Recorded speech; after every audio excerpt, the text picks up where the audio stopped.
How do we encounter one another? The box. Every time we encounter one another, we use a set of ground rules, a public ritual.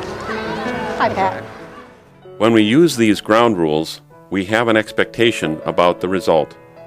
In this sort of talking, deciding, and acting encounter, our ritual ground rules and expectations include 4 things: attending, asserting, deciding, and acting.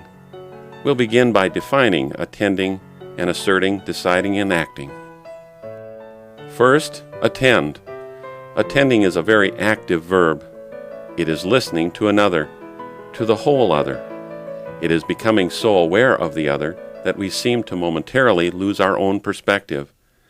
We don't lose it, of course, but it is placed very low in our consciousness, so that we can listen with our bias on hold while the other is speaking freely.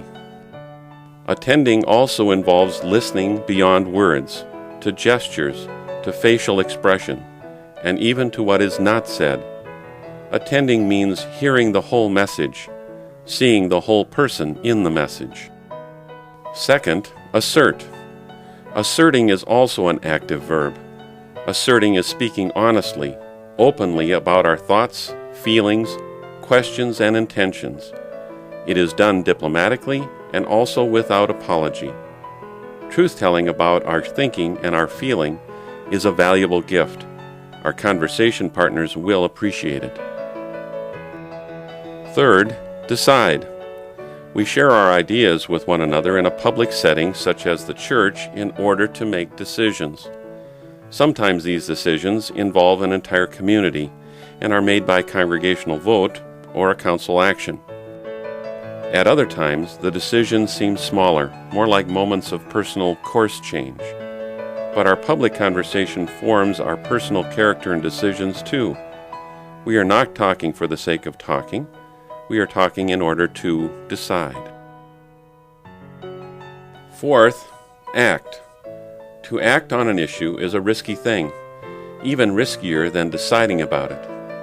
But we are called to act, to live out our faith in the world. God is in the world, and we are in the world to do God's work. That is our purpose. These 4 activities can be shown in a 4-sided figure, like a square or a box. They don't necessarily happen in a row. They don't necessarily follow in a predictable order. In fact, they dance back and forth quite a bit as the conversation rolls along. We can depict them in a box, but we should think of them as dynamic, ever-moving, back and forth. Now we know what to expect from one another so that we can carry on this essential but very difficult task of deciding and acting as Christian community. But how is it that we can lower our anxieties and make it possible to actually hear one another? And even more importantly, to hear the voice of God, the story of God in the heart of our deciding and acting as Christian community. At the very center of this model is the God who raised Israel's Jesus from the dead. This God teaches us that if we trust the Spirit of the risen Lord, the Holy Spirit, that God will lead and guide us in our conversation with one another so that we can actually hear one another and God's presence as we carry on God's mission in the world.